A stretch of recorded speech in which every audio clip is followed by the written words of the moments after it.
Hello, my name is Thomas. Welcome to British Culture. Albion Never Dies. This is a special episode, a listener request from David Weber in the USA, who asked me if you could live in any fictitious world, which world would it be? A great question, especially considering my love of J.R.R. Tolkien and Star Wars, and yes, 007. A question all about escapism. Some people look down on escapism, but there's a famous quote. Who are the people most opposed to escapism? Jailers. The exact quote is thought to be from Arthur C. Clarke, a well-known science fiction author, British, although he lived in Sri Lanka. But Arthur C. Clarke himself credited the idea to C.S. Lewis, who of course created the world of Narnia.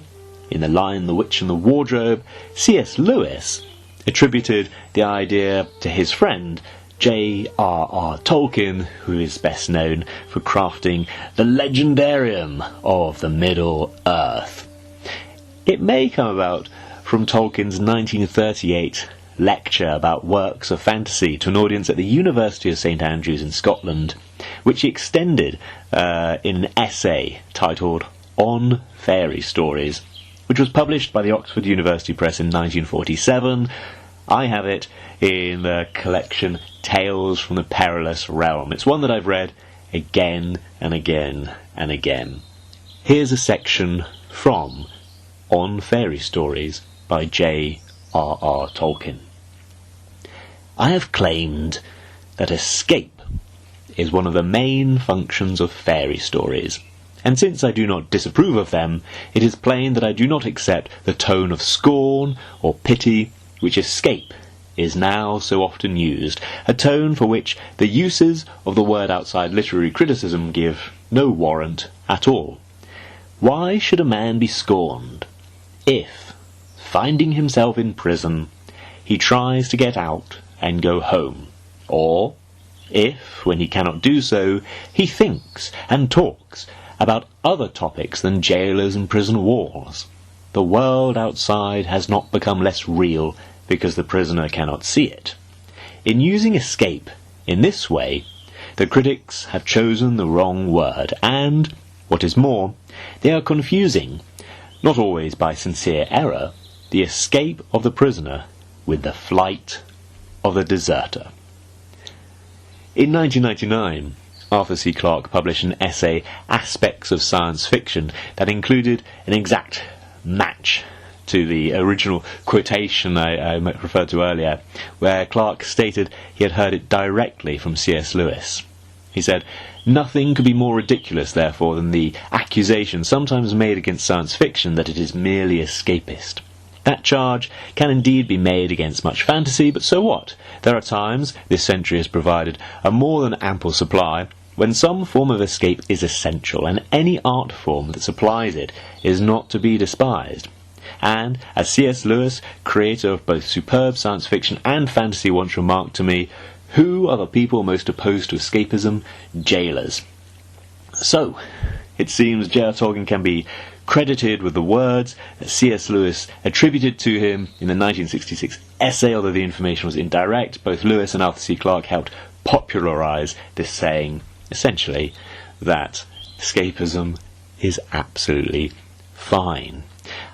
When I was thinking about this, I couldn't help do some rereadings. Again, Tolkien loves fairy stories, escapist stories, as long as they have some kind of inner consistency of reality, which is what kind of makes it different from a lot of surreal satires.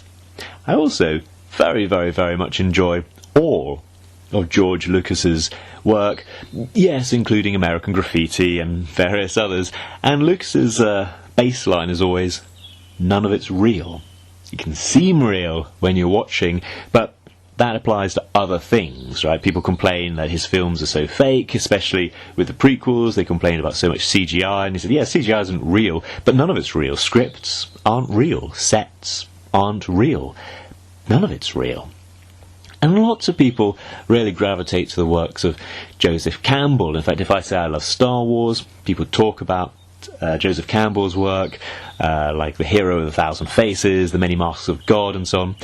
And often it's in pretty reductionist terms, like they'll say, oh, there's only one story in the world, or there's only 7 stories in the world, or the hero's journey has to go through these different steps, and it's very prescriptive.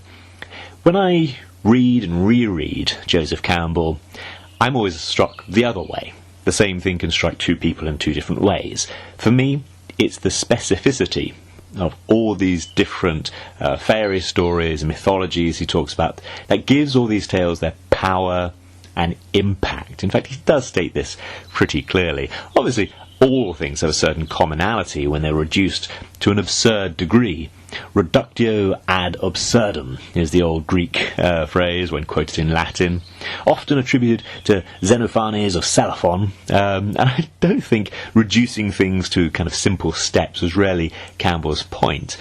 I think that's what you get when you get a kind of a game of Chinese whispers or a telephone game version of Joseph Campbell's work. I think he was actually pretty keen on seeing the specifics of fairy stories.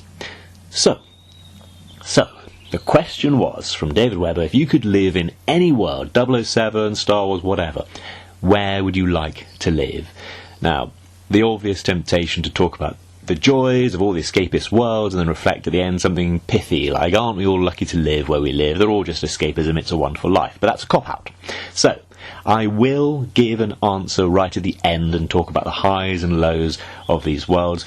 Also, I'm assuming that in these worlds I am not 007. I am not Harry Potter. I'm not a chosen one of any kind, because that makes it more interesting. I really don't think it's that interesting to say if I was Bond, if I was Harry Potter, whatever.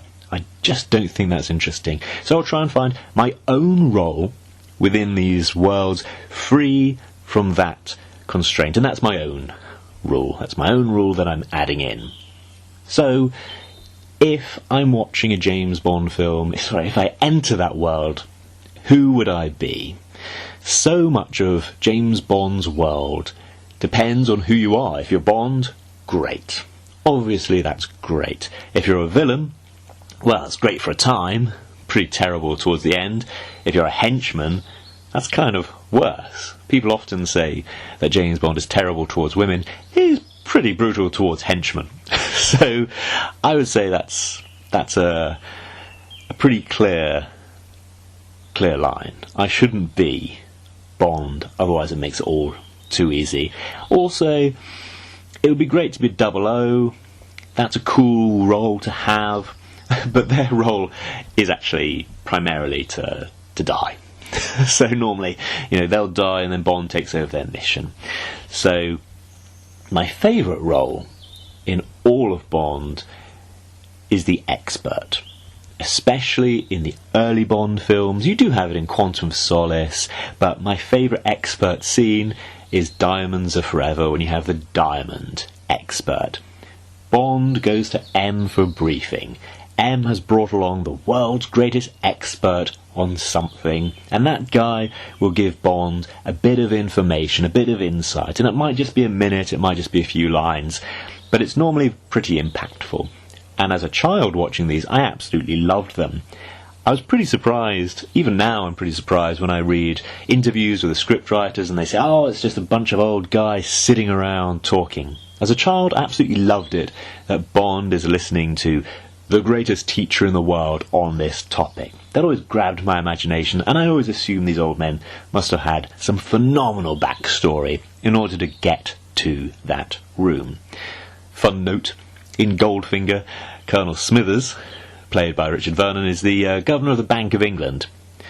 Richard Vernon also plays the Governor of the Bank of England, same actor, same role, in the TV show Yes, Minister. In fact, he had a very long run playing old duffers in virtually any British TV show that required someone to play an old duffer, but I do think it's funny. James Bond in Yes, Minister has some kind of shared universe as a result of this role. I think having these roles also reflects on something in Ian Fleming's life. As a young man, he often looked to the generation above. His own father was killed in the First World War, and often he would get really close and have dinners and so on to older men and try and learn something from them. I feel that bleeds into the books it goes into the early films, and I think it's a pity that did trickle out of the films. I also really like the role of a local ally, our man in Japan, Henderson, a Brit who's lived there perhaps a little too long, he's gone native, or Kerim Bey, the Turk who works for the British Secret Service, perhaps Saunders, I guess, and of course Mathis in the modern films. There are a couple of London-based roles I like, M, the Minister, Tanner, Smithers, who appears in a couple of the Roger Moore movies portrayed by Jeremy Bulloch. He's an aide to Q, but of course Jeremy Bulloch is better known when he puts a bucket on his head, as his children said, and played Boba Fett in Star Wars. Again, all these London-based characters I like to imagine as some kind of career progression from other exciting other roles. Well, maybe except for the Minister. The advantage of being any of these is that James Bond's world, his whole world, has a heightened reality, as Barbara Broccoli once said. It looks and feels familiar, but has heightened elements, action, drama, and a world of luxury. Often newspapers talk about Bond's wealth and say how unrealistic it is. How could he afford it on that salary? But of course, Ian Fleming's life reflects this. Fleming was just a journalist. He was, yes, working for naval intelligence during the war. It's all realistic if your grandfather, like Fleming's grandfather, founded a bank. So I tend to find all these articles slightly missing the point. Fleming's personal wealth was beyond his kind of professional station. I always see these articles saying, if Bond was real, how would he afford this stuff? It's a bit like saying, if Superman was real, blah, blah, blah. You know, I slightly prefer the question of Catwoman versus Godzilla, because at least you're keeping the fantasy as fantasy. But I also understand the purpose of all this is to entertain. You might as well ask why the henchmen aim at Bond's feet so much. You do see that when Bond is skiing along, say, on Her Majesty's Secret Service, and the bullets appear to be spraying all around, very close to his skis. Bothers my dad when he watches it, having spent 20 years in the army. Anyway, it's all very exciting, and C.S. Lewis is often quoted as saying, since it's so likely children will meet cruel enemies, let them at least have heard of brave knights and heroic courage. And I'll add, not just children. I get into the disadvantages, which I feel are pretty obvious: death and horror all the time, and goodness me, your personal insurance for property destruction must be through the roof. And it's not unrealistic in some senses. You know, Fleming saw plenty of extraordinary destruction. And, I think the disadvantages of Bond's world speaks for itself. As for cultural specificity, I referred to the escapism and the need for cultural specificity. I'd say Bond is one man, but he's not necessarily against the system. I feel that's a very American thing and leans into that individuality, that you must be against the system. Bond is the best of the system. Yes, sometimes he's been against it, and sometimes, like in The Spy Who Loved Me, he's working with his fellow naval officers and so on. But he is just one man, so it's not like the Turkish version of James Bond, Kurtla Vedisi, which is really about the three guys all working together, because, well, Turkish culture, like many, as a generalisation, many Asian cultures will go for that kind of ensemble cast. Not always, there are exceptions, but Turkish culture tends towards ensemble cast, whereas Bond is just one man. So would I like to live in this world? Maybe. But I'd have to take the rough with the smooth, and, as Bond says, enjoy it whilst it lasts. Now, the next one is the world that I'm actually the most familiar. Star Wars. But when would I live in Star Wars? Obviously a long time ago, and obviously in a galaxy far, far away. But which era of Star Wars? I love the prequel era. I love the Clone Wars. The originals, of course, that goes without saying, but I'll say it. The Mandalorian, well, the expanded universe, those books and comics and video games that came out, especially in the late 90s and early 2000s. Now, for many, many listeners, it would definitely be best if I went with the original movies, but this is my fantasy, so I'll go with the expanded universe. Yes, the books, the video games, and so on. For example, the world of Luke Skywalker's Jedi Academy. A few years after the end of Return of the Jedi, Luke founds the Jedi Academy, which you can read about in Kevin J. Anderson's The Jedi Academy trilogy, although I prefer Michael A. Stackpole's Jedi book, or maybe the video game Jedi Knight, Jedi Academy. I suppose if it's a real fantasy, maybe I'll be an Imperial governor who repents of his ways and joins the New Republic. That has a certain appeal, and you can find kind of examples in the novels and in the lore. There are academics who travel about in the Star Wars universe, the illustrated Star Wars universe, written by Kevin J. Anderson, but with amazing illustrations by Ralph McQuarrie, who was one of the early concept, in fact the early concept artist for the original Star Wars movie, the man who designed Darth Vader's helmet. It's a beautiful, beautiful book, and the concept is that a bunch of academics have gone around in the Star Wars universe and studied things. There's even a book, The Wildlife of Star Wars, which is gorgeous. So I guess there are, vets in the Star Wars universe, and there's an adventure in the Han Solo trilogy by Brian Daley, which has a professor. So I really like this idea of being an academic in the Star Wars universe. Yes, your universe gets smashed up every generation, usually by a member of that same family again, but I do like the infinite variety of the Star Wars universe. There's always one more story. There's an advantage of spirituality. Obviously, I could just say, I'd love to be a Jedi, but wouldn't anybody? That falls foul of the kind of main character rule I set for myself. You have the advantage of travel and languages. Goodness me, I could always study a few more languages. Technology, healthcare. That's a big one for me.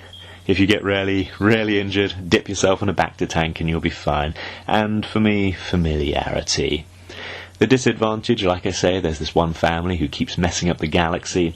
There's a real lack of stability.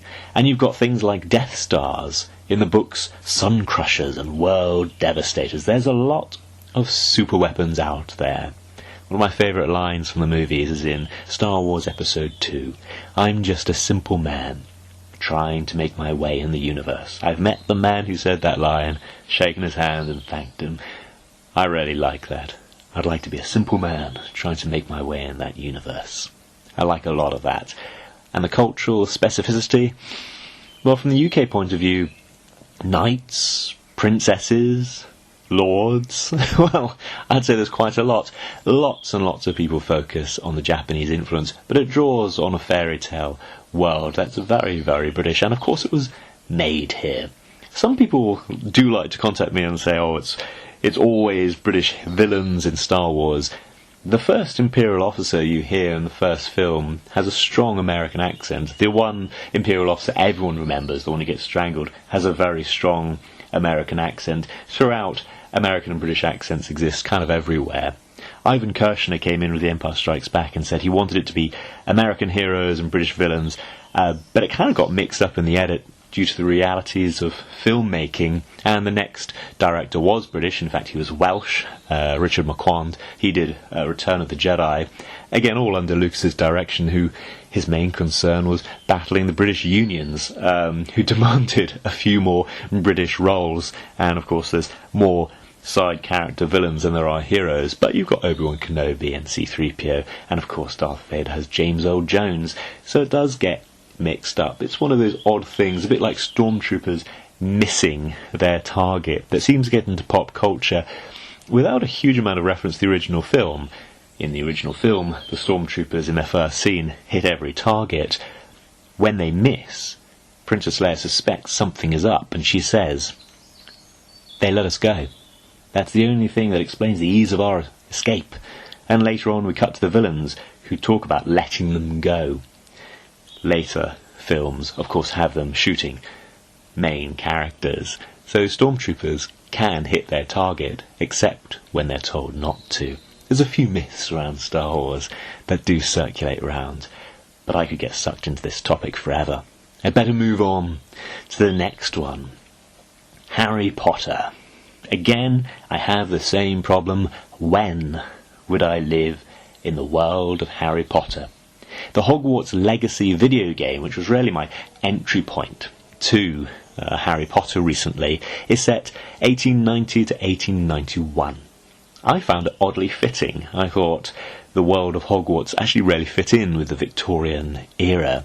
There are the Fantastic Beasts movies, which is 1926 to 1945. Again, visually great. It didn't hit with me so well. And the Harry Potter books, ignore the films for now, the Harry Potter books are canonically set 1991 to 1998. So Harry Potter was born on July the 31st, 1980. So the book's canon version is now very definitely old enough to play James Bond. For me, it would probably be either the Victorian era or now, 2025, when I'm recording, before all of the Harry Potter stories or after them. Again, I'm trying to dodge those main character chosen ones. It simplifies matters and keeps me away from the major wizarding wars. I'd quite like a quiet life, although there are minor goblin rebellions and various other small conflicts throughout. Advantages: heightened beauty and heightened fun. History comes alive with almost everything you do, everywhere you go. Hogsmeade, an all-magical village, is filled with fun. Hogwarts Castle, filled with mystery. London has all its hidden places, like Diagon Alley, the Ministry, which looks fantastic. And of course, there is Ilkley. Ilkley is a town in Yorkshire, and it's a mixed magical and muggle world. I've been to Ilkley many times, usually to visit Betty's and the old bookshops there. In the Harry Potter universe, as explained in the history of Quidditch, there is a Quidditch stadium up on Ilkley Moor. I absolutely love that, and there's a whole Reddit thread on if you could live in any place in the Harry Potter world, where would it be? But there are also subreddits devoted to the darker implications of the Potterverse. There is a great deal of horror. If anything, there is a great deal of horror associated with giving teenagers the ability to use magic in any context. For that kind of aspect, I'd really recommend reading the books. Hermione's crazy intensity is missing from the movies, like her finding out, and I'll avoid spoilers, but she finds out a certain character is an animagus. Somebody can turn into a beetle. So Hermione traps the character in a jar with an unbreakable spell, so if the character turns back into a human, that character will die. So Hermione carries this jar around and shows it off to her friends. Like I say, I think most teenagers with magical powers would be absolutely monstrous. As for cultural specificity, well, I just talked about this on a YouTube video I released, which I spent about a year boiling away. That's over on youtube.com/British culture. I feel this whole franchise is packed with culturally specific British things. It's really close to the world I'm familiar with. I live 2 stops away from a steam train. I live a short walk from all these beautiful follies, kind of fake castles built a few hundred years ago in the style of medieval things. But with some super fun elements added in. I find it easy to imagine. It's been fun to visit some of the locations.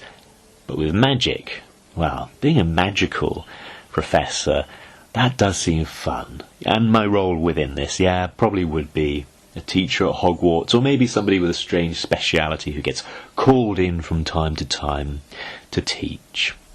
Okay, moving on. The world of Middle-earth.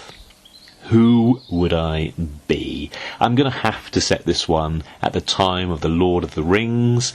If during The Hobbit, there's not a huge amount to say, and afterwards, well, I spent forever cross-referencing information in the enormous appendices. The Silmarillion covers too wide a time period, and some of it does get a little unwieldy. But who would I be? That's the bigger question. I've lived in the West Midlands, where Hobbiton is very clearly based, and Tolkien and C.S. Lewis used to go walking in the Malvern Hills, and Tolkien referred to his upbringing in the West Midlands being very important in creating this aspect of Middle-earth. I just don't feel I'm agricultural enough. Much as I find it fascinating and interesting, I just don't think I'm a hobbit. A wizard? I don't think so, not in Tolkien's version. They're actually kind of more like angels of some kind. A few people tell me that I should be an elf, which which I imagine is a compliment. I guess it is. Maybe a Dunedain, the race of men descended from the Númenóreans who settled in Middle-earth after the fall of Númenor. Aragorn's men. Not rarely seen in the film. Aragorn is, of course, their leader, but we don't see who he's leading, really, in the films. I'm not sure about Rohan or Gondor. Tolkien wrote himself into the books as Faramir, brother of Boromir, played by Sean Bean, of Gondor. I gravitate to his character in the books and the radio version by the BBC, not so much in the films, although I think he's very well played. Could perhaps be one of his chaps. I remember being told as a child that I'd be a really good seneschal, so the knight who looks after a castle when the king goes away on crusade. There's got to be somebody very capable and absolutely trustworthy, someone who's willing to actually hand the castle back when the king comes along. And when I was a manager, I kind of saw myself as a kind of seneschal. I'm looking after this company, looking after this bit for the owner on his behalf. So I really maybe I'd be Aragorn's seneschal. He goes off with the Fellowship of the Ring, and I'm looking after, or the Dunedain. Disadvantages, I think there's a lot of horror in Tolkien's world. And as for cultural specificity, there's endless specificity to kind of UK history, especially the Anglo-Saxons. And of course Tolkien did teach at Leeds, the University of Leeds, where perhaps he got some of his interest in Nordic languages, although of course he does have a huge amount of interest in Welsh and various others. So, the final conclusion. Any universe to visit for a day, for a year.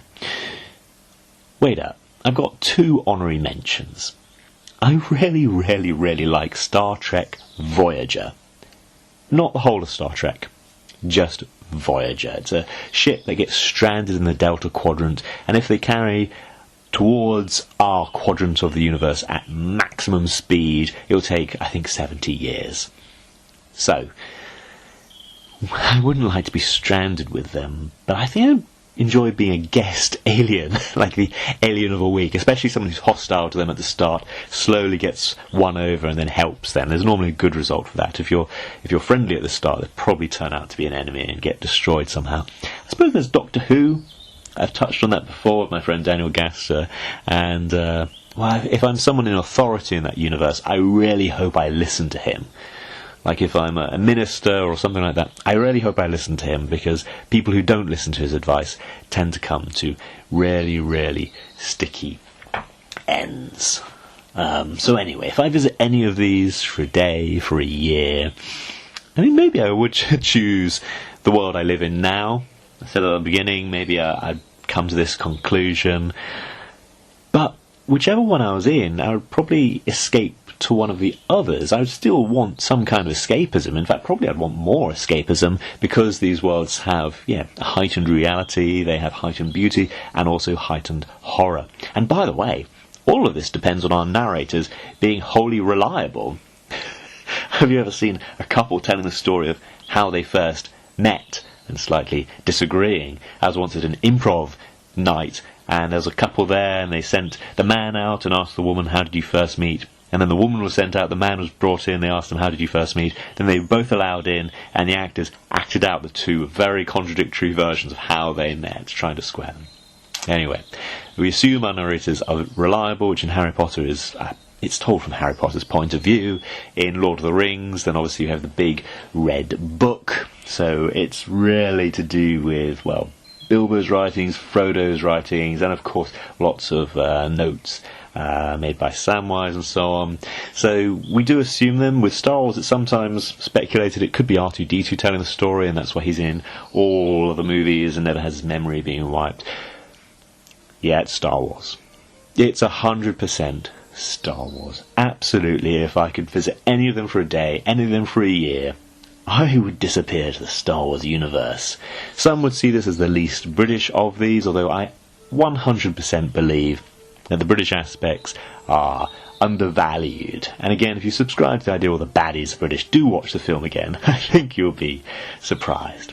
This topic was suggested by my friend David Webber. If you have a topic you'd like me to talk about, then please do get in touch. I'll be absolutely delighted to cover, well, the vast majority of topics about Britishness. I hope you enjoyed this. I did. And get in touch with me on Instagram at FlemingNeverDies. And if you want to email me, albionneverdies@gmail.com, or just go to the website www.albionneverdies.com. It's been a pleasure. Goodbye, and may the Force be with you.